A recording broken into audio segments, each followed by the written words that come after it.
Hello student, मैं SK. Singh आप सभी छात्र एवं छात्राओं का 12th फिजिकल केमिस्ट्री में वेलकम करता हूं।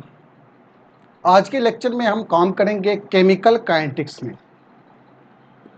12th फिजिकल केमिस्ट्री में आपका सॉलिड स्टेट है, सॉल्यूशन है, इलेक्ट्रोकेमिस्ट्री है, केमिकल काइनेटिक्स है और लास्ट में आपका सरफेस केमिस्ट्री है। इसका मतलब ये 5 चैप्टर है जिसमें केमिकल काइनेटिक्स के बारे में आज काम करेंगे। केमिकल काइनेटिक्स आपका काफ़ी इंपॉर्टेंट चैप्टर है, काफ़ी मज़ेदार चैप्टर है और थोड़ा सा अगर कॉन्शियस होकर काम करोगे तो इसका सवाल बड़ी आसानी से आप सॉल्व कीजिएगा। बड़ी मजा आएगा पढ़ने में भी, रोमांचक और कुछ नई बातों के बारे में जानकारी होगा केमिकल काइनेटिक्स के अंतर्गत। चलिए तो स्टार्ट करते हैं। केमिकल काइनेटिक्स में हमको क्या क्या काम करना। चलिए सबसे पहला हम काम करेंगे केमिकल काइनेटिक्स के अंतर्गत क्या क्या टॉपिक है उसके बारे में देखते हैं। टॉपिक पहला, सम बेसिक कॉन्सेप्ट।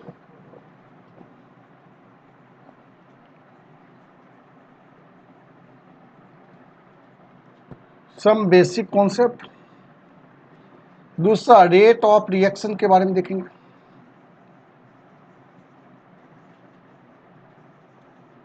तीसरा, आपका मॉलिक्यूलरिटी के बारे में देखेंगे।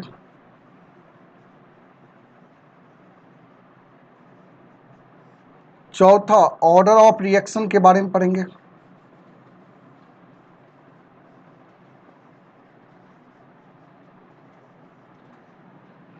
पांचवा,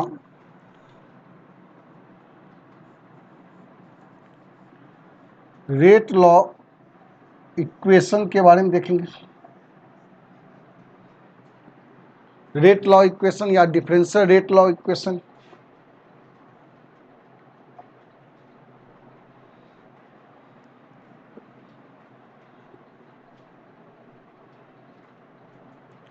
अगला,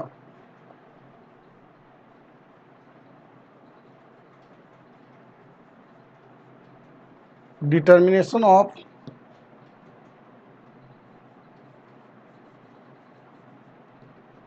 order of reaction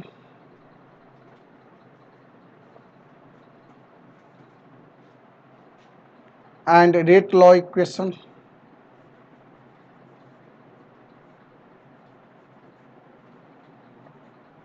order of reaction और रेट लॉ इक्वेशन के बारे में देखेंगे। अगला टॉपिक है आपका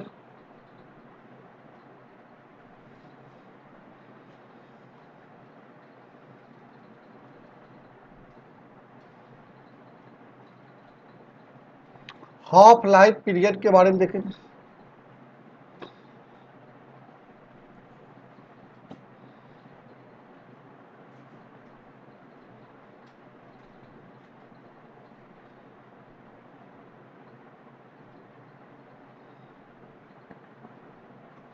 pseudo order reaction.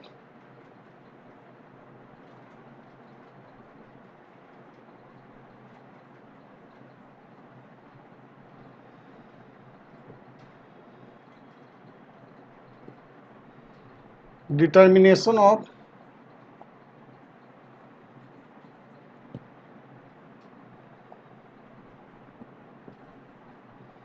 Specific rate constant.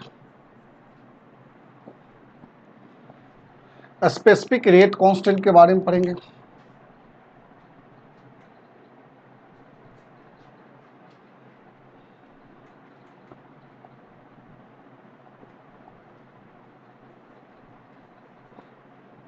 Graph of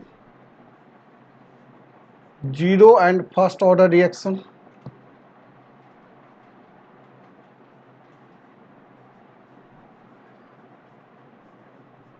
zero और फर्स्ट ऑर्डर रिएक्शन का ग्राफ देखेंगे।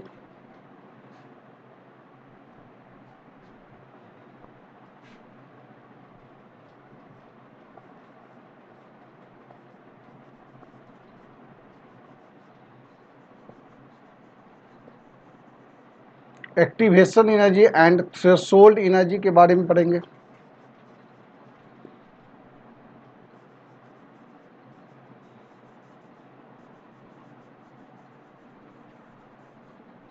एक्टिवेशन एनर्जी और थ्रेशोल्ड एनर्जी के बारे में स्टडी करेंगे।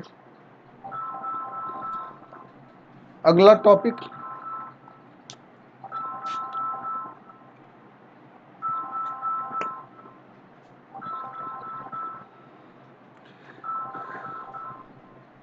Arrhenius equation.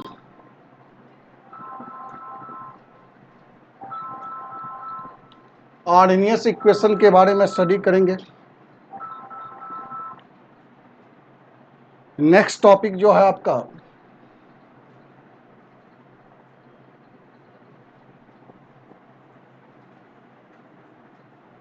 Factor affecting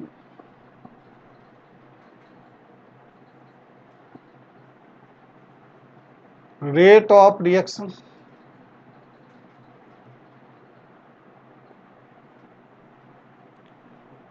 collision theory.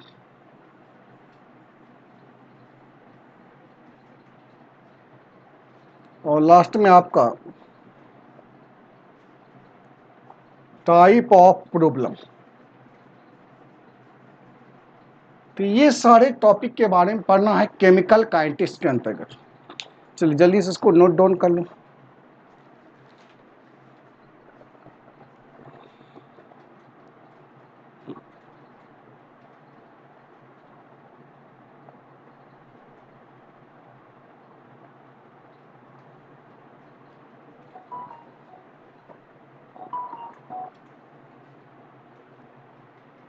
हो गया।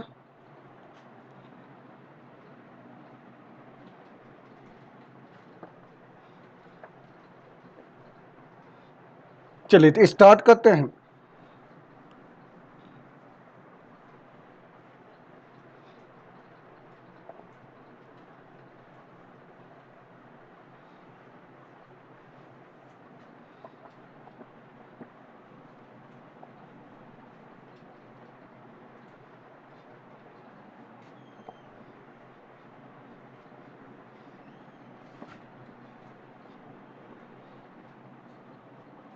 सम बेसिक कॉन्सेप्ट। चलिए पहला टॉपिक लेते हैं।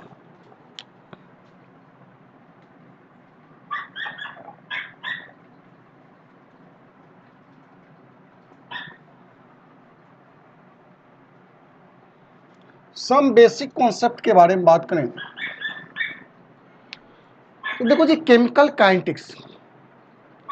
केमिकल काइनेटिक्स जो टर्म है, काइनेटिक्स टर्म जो है वो काइनेसिस से बना है। काइनेटिक्स ग्रीक वर्ड काइनेसिस से बना है। काइनेसिस मीन्स होता है मूवमेंट। इसका मतलब chemical kinetics means movement of chemical substance. और केमिकल सब्सटेंस का movement, that means chemical substance का मूवमेंट कहाँ पे होता है? तो रिएक्शन के अंतर्गत होता है। जब भी कोई केमिकल सब्सटेंस में मूवमेंट के बारे में बात करें, दैट मीन्स केमिकल रिएक्शन के बारे में बात करें। इसका मतलब केमिकल काइनेटिक्स में हम टोटली स्टडी करते हैं केमिकल रिएक्शन के बारे में। यानी आपका कहेंगे रिएक्शन, केमिकल रिएक्शन का खासकर रिएक्शन मैकेनिज्म आपका ऑर्गेनिक केमिस्ट्री में भी होता है। और फिजिकल केमिस्ट्री का रिएक्शन मैकेनिज्म जो है ये हमारा केमिकल काइनेटिक्स है। इसका मतलब रिएक्शन के बारे में बहुत सारी बातें, जानकारी जिस ब्रांच के अंतर्गत करना है, चाहे वो ऑर्गेनिक रिएक्शन हो या फिजिकल इनऑर्गेनिक रिएक्शन हो, रिएक्शन के बारे में डिटेल से जहां जानकारी लेते हैं वही ब्रांच हमारा क्या है? केमिकल काइनेटिक्स है। तो कहेंगे काइनेटिक्स जो है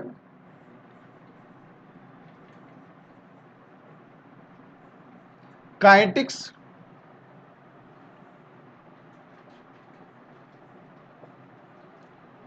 ग्रीक वर्ड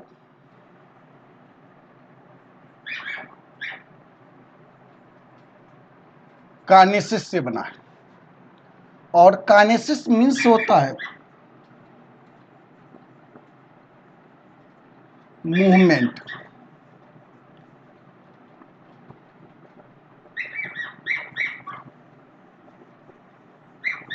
मूवमेंट इसका मतलब कि मूवमेंट के बारे में स्टडी करना। मूवमेंट करने का केमिकल काइनेटिक्स।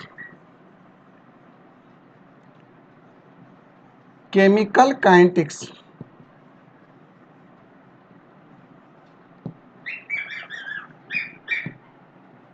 मीन्स हो जाएगा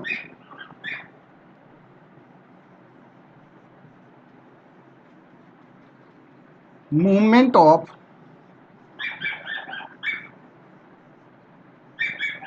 केमिकल सब्सटेंस। केमिकल सब्सटेंस के बारे में मूवमेंट होता है, उसी को हम केमिकल काइनेटिक्स कहते हैं। यानी केमिकल काइनेटिक्स में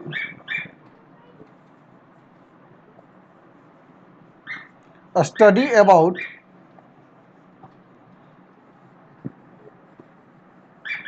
केमिकल रिएक्शन। केमिकल रिएक्शन के बारे में स्टडी करेंगे, किसमें? केमिकल काइनेटिक्स में। अब केमिकल रिएक्शन के बारे में बात करें, रिएक्शन में इतना तो पता चल गया, केमिकल काइनेटिक्स मतलब टोटली स्टडी करना है केमिकल रिएक्शन के बारे में, चाहे केमिकल रिएक्शन के रेट के बारे में बात करें, या मोलिकुलरिटी के बारे में बात करें, या ऑर्डर ऑफ रिएक्शन के बारे में बात करें, स्लो स्टेप के बारे में बात करेंगे, फास्ट स्टेप के बारे में बात करेंगे। ये सब के यानी रिएक्शन से कोरिलेटेड जो भी जानकारी है वो सारे के बारे में हमको केमिकल काइनेटिक्स में स्टडी करना। चलिए रिएक्शन के बारे में अगर बात करें,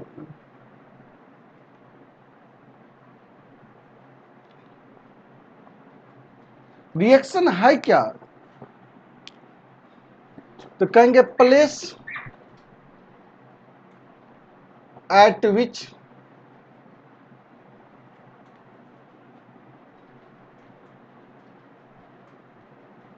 बॉन्ड डिसोसिएशन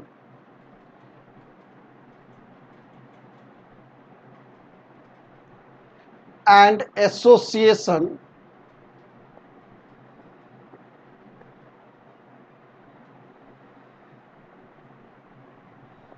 process। वैसा प्लेस जहां पे बॉन्ड डिसोसिएशन और एसोसिएशन प्रोसेस होता है, यानी वैसा प्लेस जहां पे बॉन्ड का टूटना और फर्दर बॉन्ड का फॉर्मेशन होना, उसी प्लेस को हम कहते हैं रिएक्शन कहते हैं। इसका मतलब रिएक्शन वैसा प्लेस है जहां केमिकल सब्सटेंस में चेंजिंग होता है, यानी रिएक्टेंट कन्वर्टेड इनटू प्रोडक्ट। दूसरा पॉइंट ये भी कहेंगे place at which reactant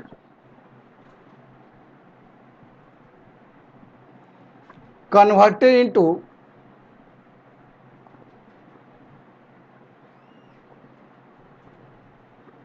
product।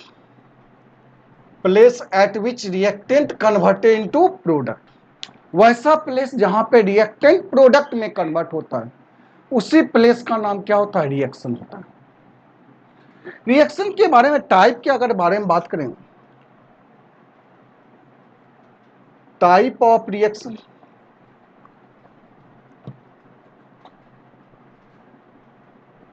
तो पहला होता है स्लो रिएक्शन,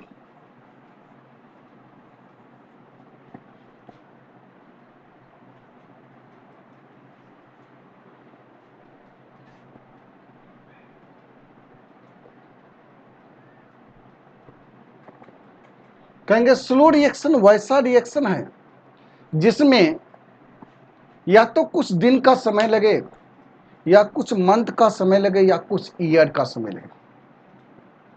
यानी कुछ मंथ में अगर वो रिएक्शन होता है, कुछ ईयर के बाद वो रिएक्शन होता है, कुछ दिन में वो रिएक्शन होता है, तो उसको हम कहते हैं slow reaction. Take place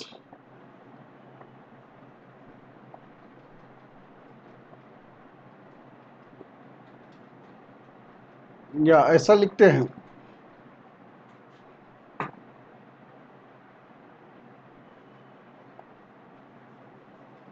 occurs in few day या मंथ, उस रिएक्शन को हम कहते हैं स्लो रिएक्शन। जैसे एग्जाम्पल में रस्टिंग ऑफ आयरन, आयरन में जंग लगना एक दिन का ये रिएक्शन नहीं है, कई दिनों के बाद रस्टिंग ऑफ आयरन होता है। तो ये हमारा स्लो रिएक्शन है। दूसरा बी में आता है fast reaction.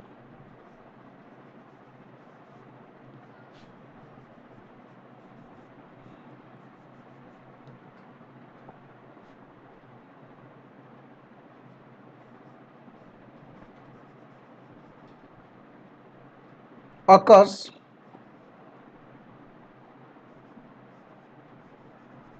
in few second. कुछ सेकेंड में अगर रिएक्शन होता है, कुछ सेकेंड के अंतर्गत वो रिएक्शन हो जाता है, तो उसको हम कहते हैं फास्ट रिएक्शन। जैसे एग्जांपल में कहेंगे आयनिक रिएक्शन। रस्टिंग ऑफ आयरन के बारे में बात करें तो Fe प्लस O2 यहाँ से Fe2O3 बनाता है, या Fe3O4 इंटू XH2O बनता है प्लस वाटर।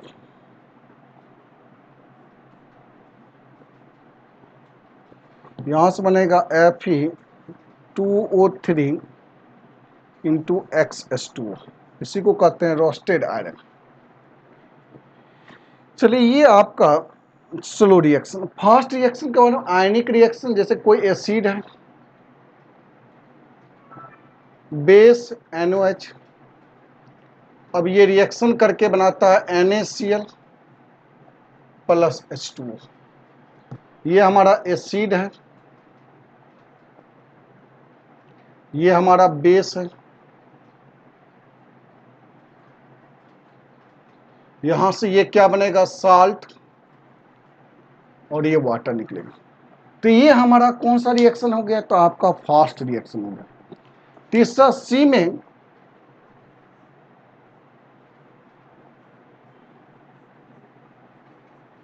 Moderate reaction. कहेंगे नाइदर वेरी फास्ट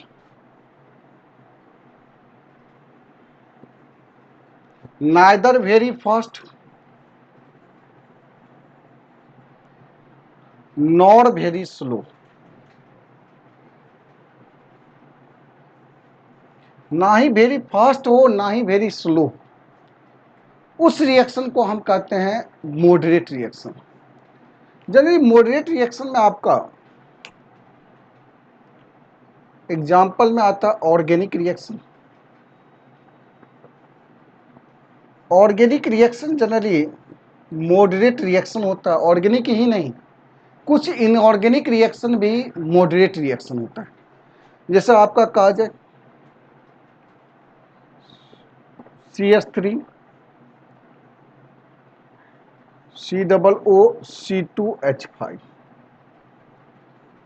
वाटर के साथ रिएक्शन करेगा, यहां से आपका बनता है CH3 COOH प्लस C2H5OH। तो ये हमारा कौन सा रिएक्शन हो गया, मॉडरेट रिएक्शन। इसका मतलब neither very fast nor very slow. तो इस तरह के रिएक्शन का ही डिटेल्स स्टडी करते हैं हम केमिकल काइनेटिक्स में। केमिकल काइनेटिक्स में ना ही वेरी फास्ट रिएक्शन का स्टडी करेंगे, ना ही वेरी स्लो रिएक्शन का स्टडी करेंगे। केमिकल काइनेटिक्स के अंतर्गत हम स्टडी करते हैं मॉडरेट रिएक्शन के बारे में। नोट करके इसी बात को लिखेंगे।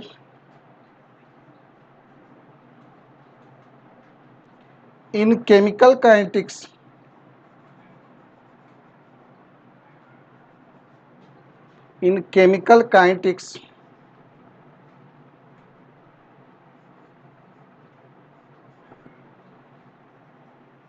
we study about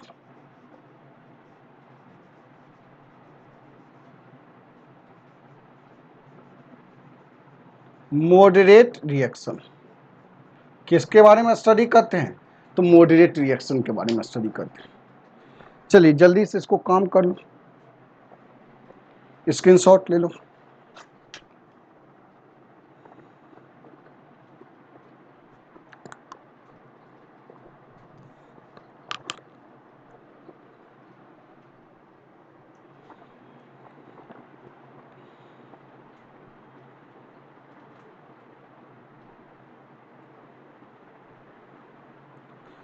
इसका मतलब आपको ओवरऑल समझ में आ गया कि केमिकल काइनेटिक्स के अंतर्गत जो हम स्टडी करेंगे, ना ही वेरी फास्ट रिएक्शन का स्टडी करेंगे, ना ही वेरी स्लो रिएक्शन का स्टडी करेंगे। हमें स्टडी करना है मॉडरेट रिएक्शन के बारे में।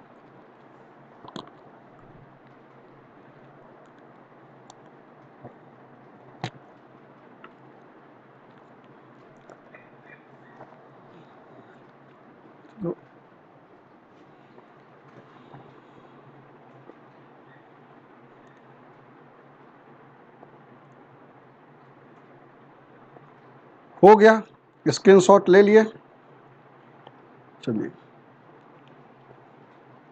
तो हम भी पेन में इंक को डाल दिए। चलिए, डीजल पानी रहना बहुत जरूरी है। चलिए, इसको साफ कर दे।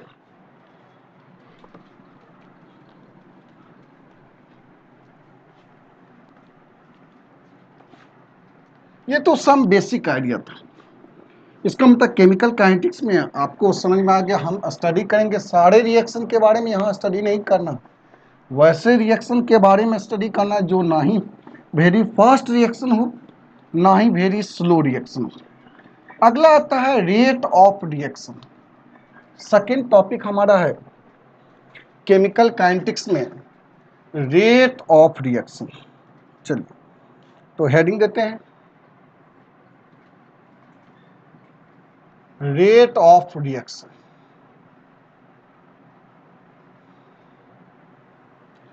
रेट ऑफ रिएक्शन है क्या? कहेंगे रेट ऑफ रिएक्शन, रेट मतलब जब भी होता है तो समय के रिस्पेक्ट में, समय के रिस्पेक्ट में रिएक्टेंट के कंसंट्रेशन में जो चेंजिंग होगा, समय के रिस्पेक्ट में प्रोडक्ट के कंसंट्रेशन में जो चेंजिंग होगा, उसी को हम क्या कहते हैं? Rate of reaction.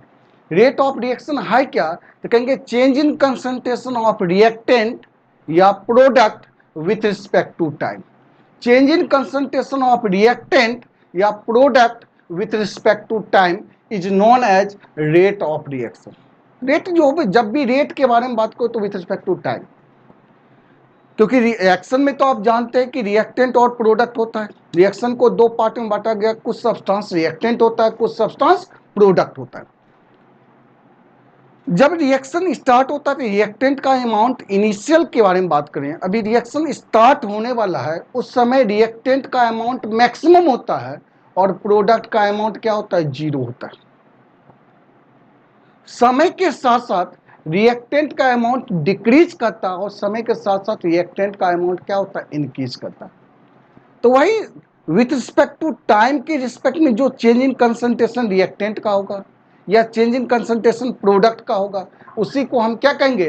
Rate of reaction कहेंगे। यानी रिएक्शन के बारे में बात करें तो जब देखो,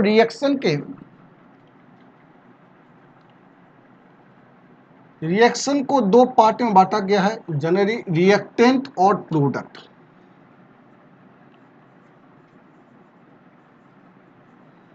रिएक्टेंट, दूसरा है प्रोडक्ट।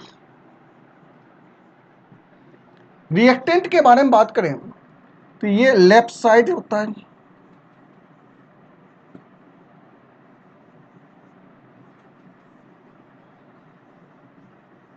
जनरली ये हमारा क्या होता है? Right side.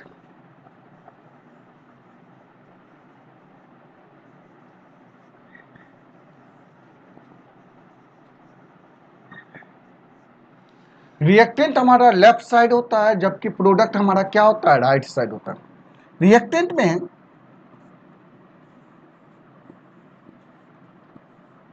Initial amount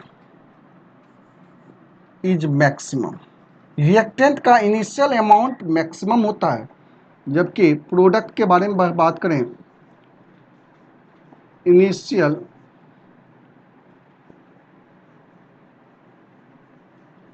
amount is zero.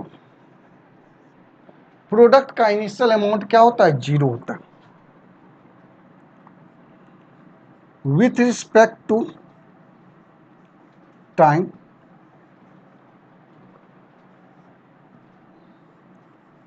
Concentration of reactant decreases. Reactant का कंसंट्रेशन क्या होगा, डिक्रीज करेगा। कहेंगे with respect to time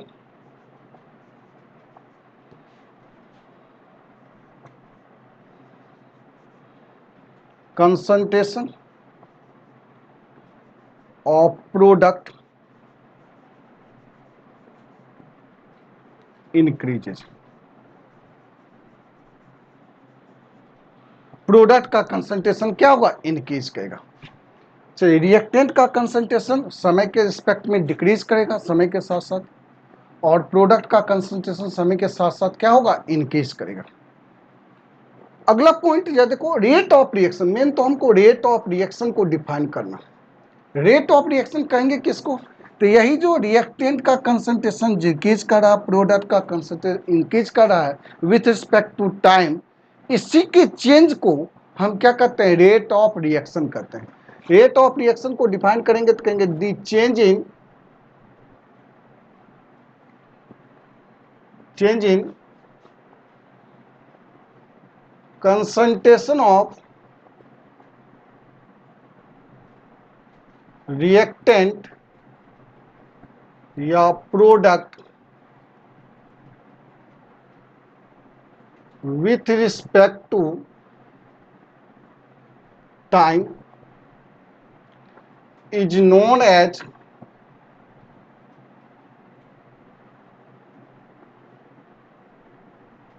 rate of reaction। Is known as rate of reaction. इसी को हम कहते हैं रेट ऑफ रिएक्शन। टाइम के रिस्पेक्ट में जो चेंज इन कंसंट्रेशन होता है, यानी रेट ऑफ रिएक्शन का फॉर्मूला आ जाएगा, रेट ऑफ रिएक्शन कहेंगे चेंज इन कंसंट्रेशन, चाहे वो रिएक्टेंट हो या प्रोडक्ट हो, बटे क्या हो जाएगा, टाइम। यानी आपका डी कंसंट्रेशन ऑफ रिएक्टेंट बटे D T, small change reactant के कंसंट्रेशन में, स्मॉल टाइम इंटरवल, या कहेंगे डी कंसंट्रेशन ऑफ प्रोडक्ट बटे क्या हो जाएगा, डी टी। आगे चल के type of rate of reaction के बारे में बात करेंगे। Type of rate of reaction,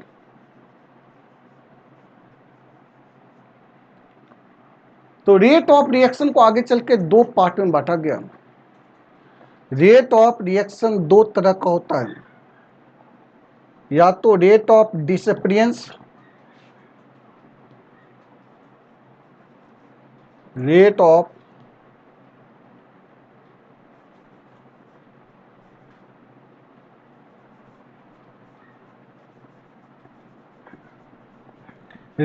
disappearance, या दूसरा होता है rate of formation. Rate of disappearance और दूसरा क्या होता है, rate of formation. Rate of disappearance use for reactant, ये जब भी यूज करेंगे तो रिएक्टेंट के लिए यूज करेंगे, जबकि rate of formation use for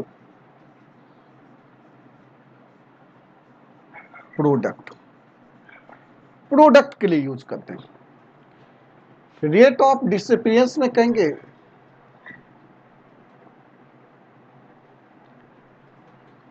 change in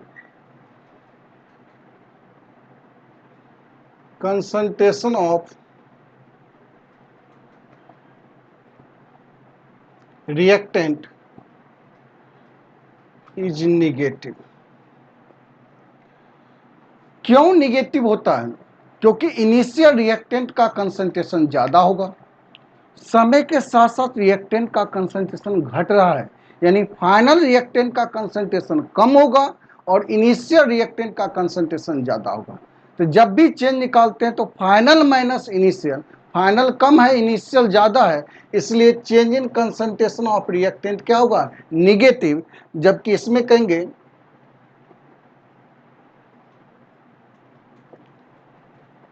change in concentration of product is positive.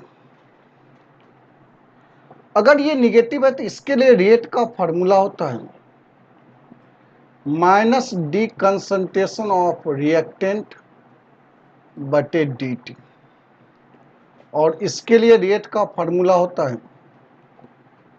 Plus D concentration of product बटे क्या होगा, डी टी।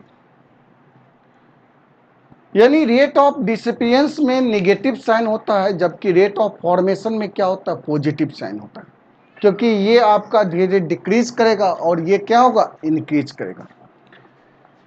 याद रखना कि रेट ऑफ डिसिपियंस और रेट ऑफ फॉर्मेशन का मान निगेटिव और पॉजिटिव साइन से इंडिकेट करते हैं, बट रेट ऑफ रिएक्शन का वैल्यू ऑलवेज पॉजिटिव होता है। साइन इंडिकेट करता है धीरे धीरे ये डिसअपियर हो रहा है, और पॉजिटिव साइन इंडिकेट कर रहा है ये आपका क्या हो रहा है, अपीयर हो रहा है।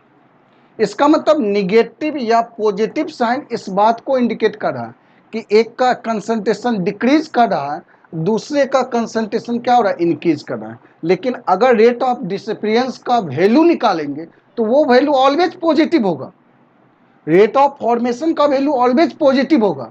जैसे आपका बस साइन ये इंडिकेट कर रहा है कि ये लॉस कर रहा है, ये डिक्रीज कर रहा है, और उसका साइन इंडिकेट कर रहा है ये इंक्रीज कर रहा है। तो नोट करके ध्यान रखना,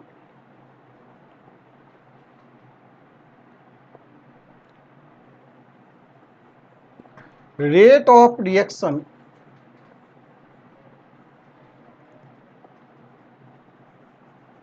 value is always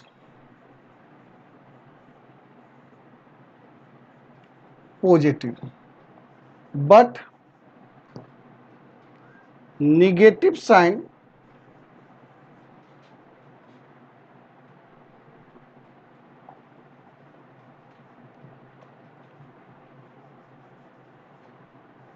indicate for rate of disappearance and positive sign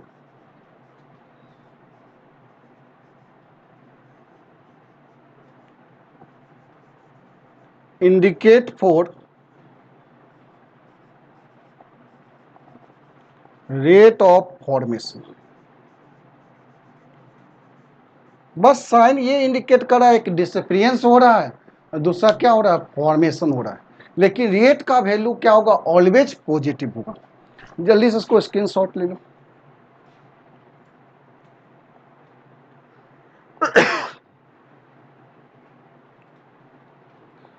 हो गया।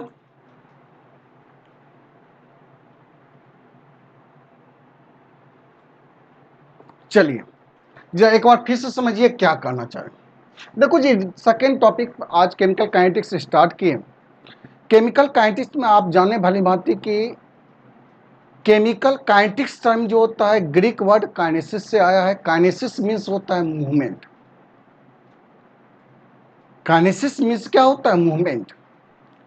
तो केमिकल काइनेटिक्स मीन्स होता है केमिकल सब्सटेंस का मूवमेंट। केमिकल सब्सटेंस का मूवमेंट मतलब रिएक्शन के अंदर केमिकल सब्सटेंस मूवमेंट कैसे करता है, चेंजिंग कैसे होता है, उसके बारे में स्टडी करना। That means study about chemical reaction. और केमिकल रिएक्शन में भी आपका केवल मॉडरेट रिएक्शन के बारे में हम केमिकल काइनेटिक्स के अंतर्गत स्टडी करते हैं, क्योंकि ये नाइदर वेरी फास्ट है नॉर वेरी स्लो है। स्लो रिएक्शन के बारे में क्यों नहीं स्टडी करते हैं, क्योंकि इसमें टाइम टेकन जो होता है काफ़ी, या तो कुछ दिन लगता है या कुछ मंथ लगता है या कुछ ईयर लगता है, इसलिए पता ही नहीं चलता है चेंजिंग क्या हो रहा है। और फास्ट रिएक्शन के बारे में क्यों नहीं स्टडी करते, क्योंकि इतना फास्ट होता है कि इसके अंतर्गत मैकेनिज्म नहीं बता सकते हैं। इसलिए रिएक्शन का मैकेनिज्म जब भी बताते हैं कि रिएक्शन हुआ कैसे, तो वो केवल कौन सा रिएक्शन है, मॉडरेट रिएक्शन के बारे में। अगला टॉपिक आता है rate of reaction. Rate of reaction जानने से पहले रिएक्शन को हम जानते हैं, रिएक्शन में दो पार्ट होता है, रिएक्टेंट और प्रोडक्ट। लेफ्ट साइड रिएक्टेंट होता है जनरली, और राइट साइड क्या होता है, प्रोडक्ट होता है। रिएक्टेंट का इनिशियल अमाउंट मैक्सिमम होता है, जबकि प्रोडक्ट का इनिशियल अमाउंट क्या होता है, जीरो होता है। समय के साथ साथ रिएक्टेंट का अमाउंट डिक्रीज करेगा और समय के साथ साथ प्रोडक्ट का अमाउंट क्या होगा, इंक्रीज करेगा। अब रेट ऑफ रिएक्शन है क्या, तो कहेंगे चेंज इन कंसंट्रेशन होता है रिएक्टेंट का या प्रोडक्ट का विथ रिस्पेक्ट टू टाइम। समय के साथ साथ रिएक्टेंट या प्रोडक्ट के कंसंट्रेशन में जो चेंजिंग होता है उसी को हम क्या कहते हैं, रेट ऑफ रिएक्शन कहते हैं। तो रेट ऑफ रिएक्शन का फॉर्मूला है change in concentration by time. अब रिएक्टेंट और प्रोडक्ट दोनों हैं, तो रिएक्टेंट में भी चेंज होगा तो प्रोडक्ट में भी चेंज होगा, यानी D concentration of reactant by dt या D concentration of product by dt। यानी रेट ऑफ रिएक्शन को आगे चल के दो पार्ट में बांटा गया है, एक है रेट ऑफ डिसअपीयरेंस और दूसरा रेट ऑफ फॉर्मेशन या अपीयरेंस भी कहते हैं। रेट ऑफ डिसअपीयरेंस जब भी यूज करेंगे तो रिएक्टेंट के लिए यूज करते हैं, जबकि रेट ऑफ फॉर्मेशन यूज करते हैं किसके लिए, प्रोडक्ट के लिए।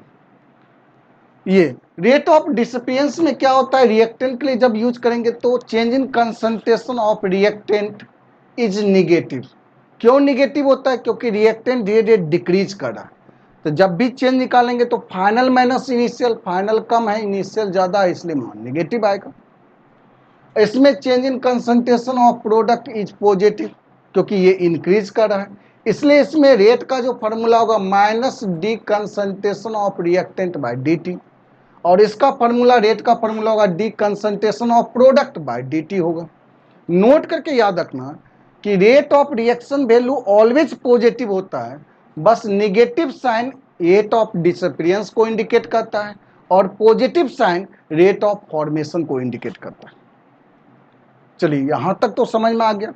चलिए अगला देखते हैं कि relation between rate of disappearance और रेट ऑफ फॉर्मेशन में क्या रिलेशन है। चलिए तो अगला टॉपिक आते हैं।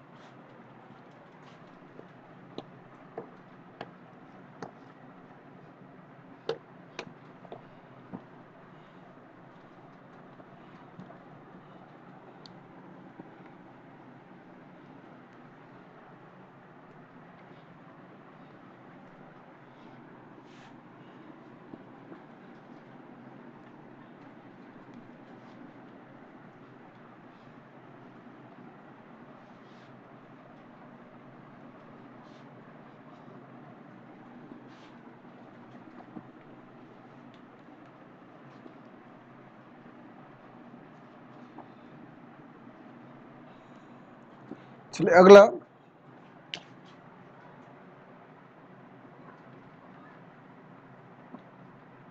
Relation between rate of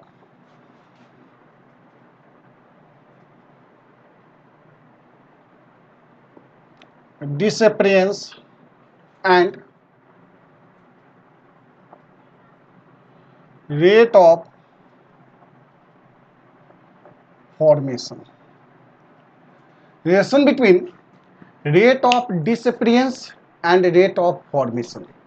rate of disappearance और रेट ऑफ फॉर्मेशन में क्या रिलेशन। चलिए रेट ऑफ डिसअपीयरेंस और रेट ऑफ फॉर्मेशन में रिलेशन देखना है। जैसे एक छोटा सा एग्जांपल लेते हैं,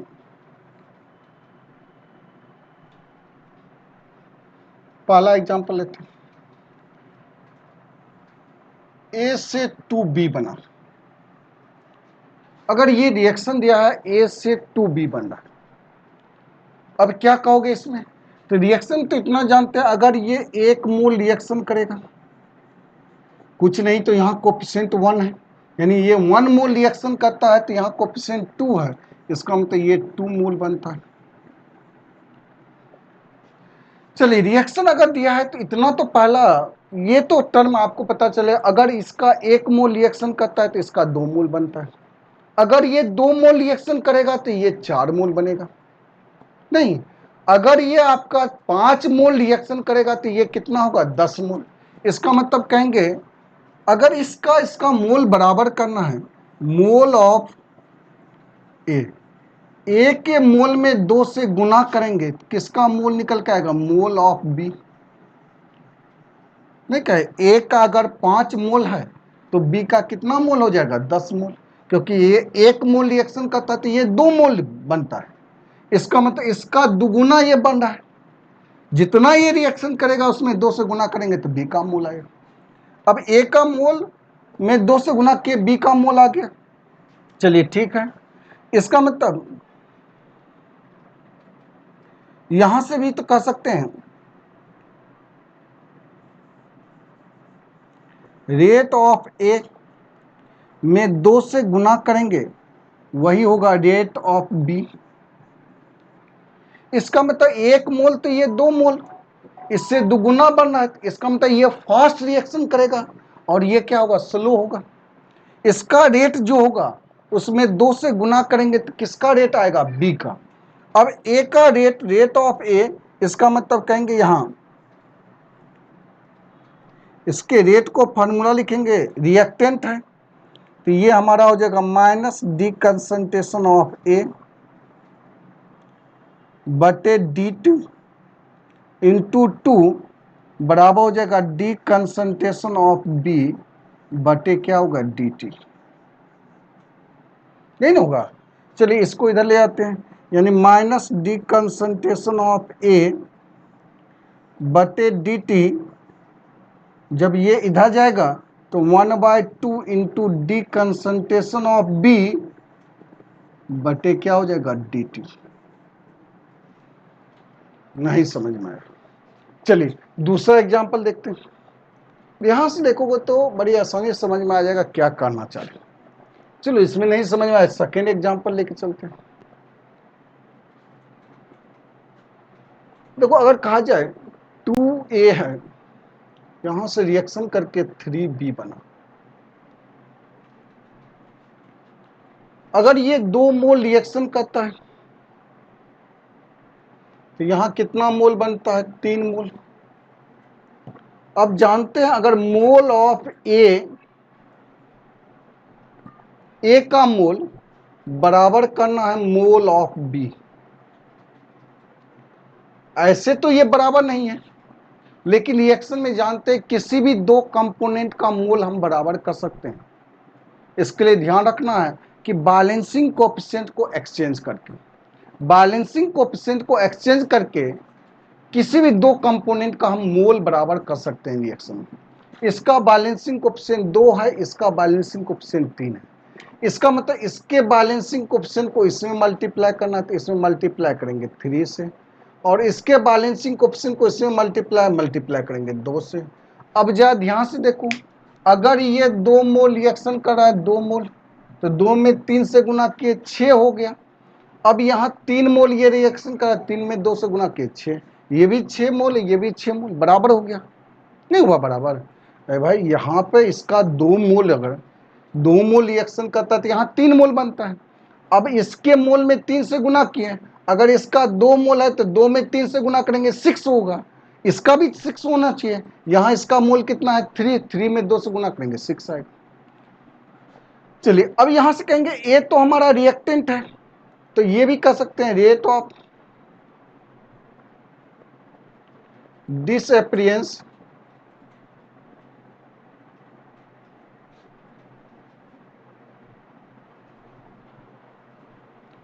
rate of disappearance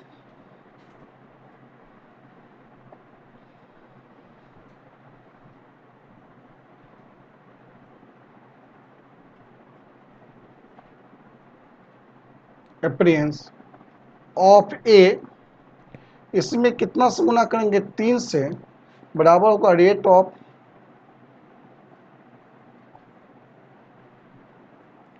formation of B, इसमें कितना से गुना करेंगे? 2 से। रेट ऑफ डिसअपियरेंस मतलब minus D concentration of A बटे डी टी, इसमें 3 से गुना किए, इधर तो प्लस होगा डी कंसंट्रेशन ऑफ बी बटे क्या होगा? डी टी, इसमें कितना से गुना करेंगे? 2 से। अब इसको इधर ले आते हैं, इसको इधर ले आते हैं, इसका मतलब क्या होगा?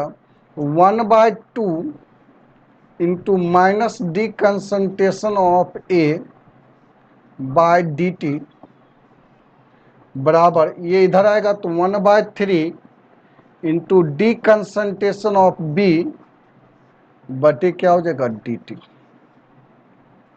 यही तो। अब जरा ध्यान से देखो इसको कि यहाँ पे बैलेंसिंग कोएफिशिएंट 2 था तो 2 डिवाइडेड में आया, यहाँ बैलेंसिंग कोएफिशिएंट 3 था तो 3 डिवाइडेड में आया। तो ओवरऑल हम क्या कहेंगे,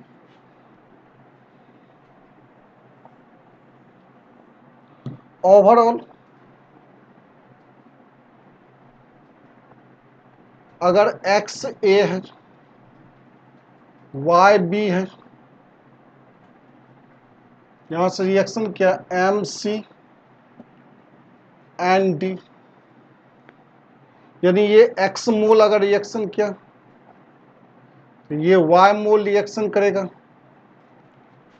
ये m मोल रिएक्शन करेगा और ये क्या होगा n मोल, यही ना है। अब इसका अगर रेट लिखना होगा, रेट, तो रेट बराबर रिएक्टेंट के लिए माइनस साइन, बैलेंसिंग कोएफिशिएंट को डिवाइडेड करेंगे 1/x into minus D concentration of A बटे डी टी। देखो ध्यान से कैसे लिख रहे हैं, बराबर हो जाएगा ये, इसका बैलेंसिंग कोएफिशिएंट को डिवाइडेड करें 1/y into minus D concentration of B बटे क्या हो जाएगा डी टी। अगर इसके लिए देखते हैं कहेंगे 1/m into D concentration of C बटे डी टी बराबर हो जाएगा 1/n into D concentration of D बटे क्या हो जाएगा डी टी। यही ना होगा, ये सब के सब क्या होगा इक्वल होगा, ये सब के सब हमारा क्या होगा बराबर होगा। अब ये ध्यान रखना इसमें कि ये टर्म अगर दिया रहे, केवल ये आपको इंडिकेट अगर है तो ये हमारा कहलाता है रेट ऑफ डिसअपियरेंस।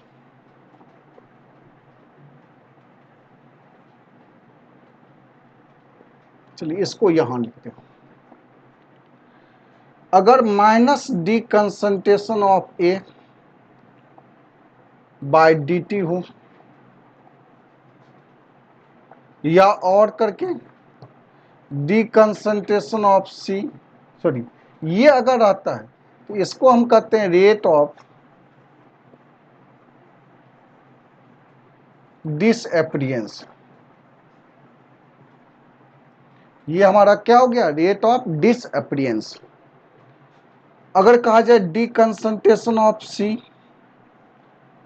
बटे डी टी, तब ये कहेंगे रेट ऑफ फॉर्मेशन। अगर बैलेंसिंग कोएफिशिएंट को साथ में ले लेते हैं 1/y into minus D concentration of B बटे डी टी, ये टोटल बैलेंसिंग कोएफिशिएंट के साथ चाहे इसको ले लो या इसको ले लो, किसी एक को लेंगे तो ये हमारा क्या कहलाता है रेट ऑफ रिएक्शन। यानी बैलेंसिंग कोएफिशिएंट को अगर कंसीडर नहीं करेंगे तो या तो रेट ऑफ डिसअपियरेंस होगा या रेट ऑफ फॉर्मेशन होगा। नेगेटिव साइन रहेगा तो रेट ऑफ डिसअपियरेंस और पॉजिटिव साइन रहेगा तो रेट ऑफ फॉर्मेशन। अगर बैलेंसिंग कोएफिशिएंट को कंसीडर करें तो वो हमारा क्या कहलाता है रेट ऑफ रिएक्शन कहलाता है। चलिए जल्दी से इसको स्क्रीनशॉट ले लो।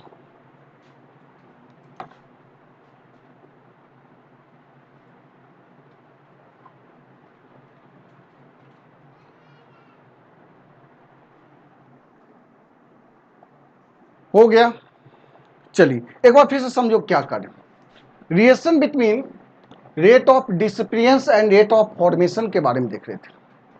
रेट ऑफ डिसअपियरेंस और रेट ऑफ फॉर्मेशन में क्या रिलेशन, तो सिंपल से एक एग्जांपल, ये ए से अगर 2b बन रहा है, अगर ये 1 मोल रिएक्शन करता है तो ये 2 मोल बनता है, यानी जितना इसका मोल होगा उसके दुगुना ये बनेगा, इसलिए लिखे मोल ऑफ ए इंटू 2 बराबर मोल ऑफ बी। अब ए के लिए रेट ऑफ मोल अगर दोनों का हम बराबर कर लिए तो रेट भी तो बराबर कर सकते हैं, तो रेट ऑफ ए इंटू 2 बराबर क्या होगा रेट ऑफ बी। अब रेट को लिखने का तरीका है, ये रिएक्टेंट है तो इसके लिए माइनस साइन लगाए, ये प्रोडक्ट है तो इसके लिए प्लस साइन लगाए। अब बैलेंसिंग कोएफिशिएंट को इधर लाएंगे तो ये हमारा minus D concentration of A by D T बराबर होगा 1/2 D concentration of B by D T. दूसरा देखो इसी का, अगर ये 2 मोल रिएक्शन करता है तो ये 3 मोल बनता है। अगर इसके और इसके मोल को बराबर करना, ए और बी का मोल बराबर करना है, इसका कोएफिशिएंट को इसमें गुना करना है, इसका कोएफिशिएंट को इसमें गुना करना है। यहाँ 3 से गुना किए, यहाँ से 2 से। अब ए हमारा क्या है, रिएक्टेंट है, तो इसके लिए rate of disappearance of A into 3 बराबर rate of formation of B into 2 हो गया। अब रेट का तो डिसअपियरेंस का फॉर्मूला होता है minus D concentration of A by D T into 3, यहाँ हो जाएगा D concentration of B by D T into 2 हो गया। अब जब देखो इसको इधर लाए, इसको इधर आए, तो यहाँ से 1/2 minus D concentration of A by D T, यहाँ 1/3 into D concentration of B by D T. अब जब ध्यान से देखो इसको इससे कंपेयर करते तो यहाँ कोएफिशिएंट 2 था तो 2 यहाँ डिवाइडेड हो गया, ये रिएक्टेंट था तो माइनस साइन लगा दिया। अब देखो इसका कोएफिशिएंट 3 है, 3 यहाँ डिवाइडेड हो गया, ये प्रोडक्ट है तो इसमें प्लस साइन लगा दिया। ओवरऑल क्या होगा, अगर ये ए एक्स है, वाई बी है, एम सी है, एन सी है, इसका मतलब एक्स मोल ए है तो वाई मोल बी रिएक्शन किया, यहाँ एम मोल सी बना और एन मोल डी बना। अब इसके लिए रेट ऑफ रिएक्शन लिखना है तो बस ध्यान रखना है रिएक्टेंट साइड निगेटिव साइन और प्रोडक्ट साइड क्या होगा, पॉजिटिव साइन। रिएक्टेंट साइड ये निगेटिव साइन और प्रोडक्ट साइड क्या होगा, पॉजिटिव साइन लगाएंगे और बैलेंसिंग कोएफिशिएंट को डिवाइडेड करेंगे, यानी 1/x minus D concentration of A by D T, ये हो जाएगा 1/y minus D concentration of B by D T, यहाँ से हो जाएगा 1/n D concentration of C by D T, यहाँ 1/n D concentration of D by D T. इसका मतलब minus D concentration of A by D T ये rate of disappearance कहलाता है, D concentration of C by D T ये rate of formation हो गया, और बैलेंसिंग कोएफिशिएंट ले लेंगे तो ये रेट ऑफ रिएक्शन कहलाएगा। चलिए तो जब कुछ एग्जांपल इसमें देखते हैं।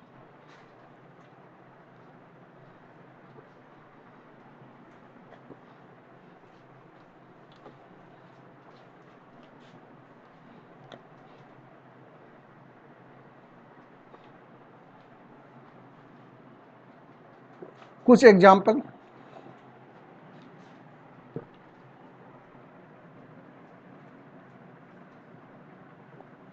N2 3H2, यहां से रिएक्शन क्या, यहां से NH3 बनाया, बैलेंस कर दी रिएक्शन। अब इसका रेट ऑफ रिएक्शन लिखना होगा तो रेट का फॉर्मूला होगा रेट बराबर रिएक्टेंट के लिए minus sign minus D concentration of N2 बटे डी टी, ये N2 को लिखना है तो D concentration of N2 by D T.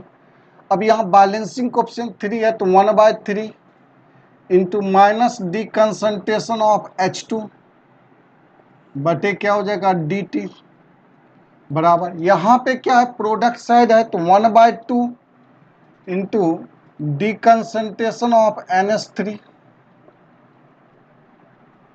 D concentration of NH3 बटे क्या हो जाएगा डी टी, ये ना होगा, ये फॉर्मूला है। जैसे दूसरा जो देखो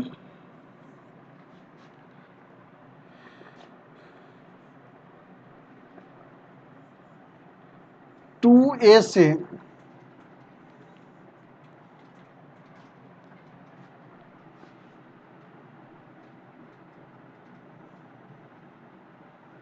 1/2B बना, इसके लिए रेट लिखना होगा तो पहला रेट का फॉर्मूला क्या होगा, बैलेंसिंग कोएफिशिएंट 2 है तो 1/2 into minus D concentration of A बटे डी टी बराबर, यहाँ बैलेंसिंग को 1/2 है, 1 बटे 1/2 लिखेंगे तो ये 2 ऊपर आ जाएगा, यानी 2 into D concentration of B बटे डी टी।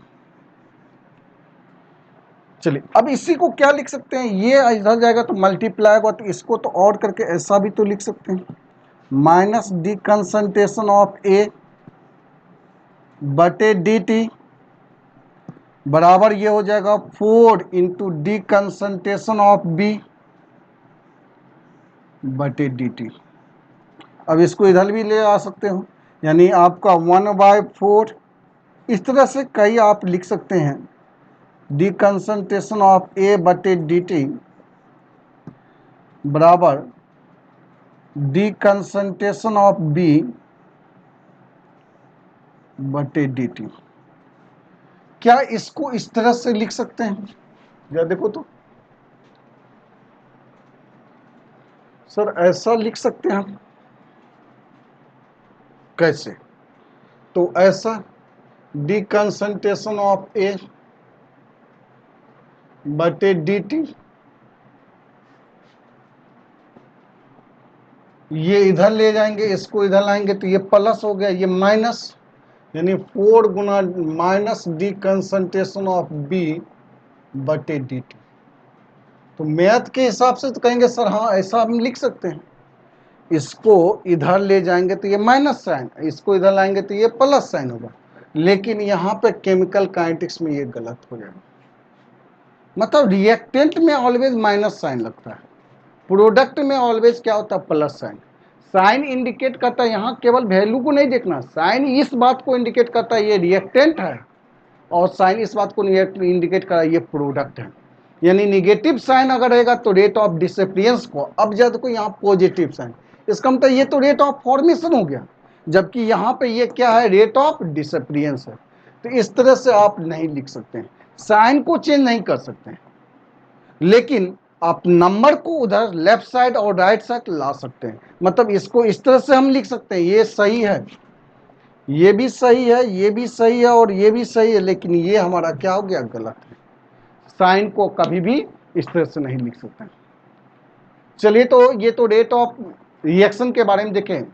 अगले लेक्चर में इसी पे ढेर सारा सवाल लेके आएंगे, आपका रेट ऑफ रिएक्शन का काम करेंगे, कुछ सिलेक्टेड कंपटीशन सेक्शन का क्वेश्चन देखेंगे, कुछ आपका बोर्ड लेवल क्वेश्चन देखेंगे, और इसमें भरपूर सवाल पूछा जाता है, कंपटीशन सेक्शन हो या बोर्ड लेवल में। तो अगले लेक्चर में हम देखेंगे इसका कुछ प्रॉब्लम देखेंगे, तब मोलिकुलरिटी के बारे में डिस्कस करेंगे और ऑर्डर ऑफ रिएक्शन के बारे में डिस्कस करेंगे। चलिए, तो इसको स्क्रीनशॉट ले लो। आज का लेक्चर यहीं पर आने देते हैं, अगले लेक्चर में आपसे मुलाकात करते हैं। तब तक के लिए ये काम कीजिए, इसको एक बार पूरी तरह से रीडिंग दो, पढ़ो, कॉपी में नोट्स कीजिए इसको। जब तक केवल आप यानी स्क्रीनशॉट लेने से कोई काम नहीं चलेगा जी, इसको कॉपी में लिखना पड़ेगा आपको। लिख के जब तक कॉपी में लिखोगे नहीं, लिखने से एक बार आपको माइंड में सेट होगा क्या लिख रहे हैं, अब इसको पढ़ क्या रहे हैं, तो उसके बारे में जानकारी होगा। रहने दीजिए, अगले लेक्चर में आपसे मुलाकात करते हैं। धन्यवाद, जय हिंद।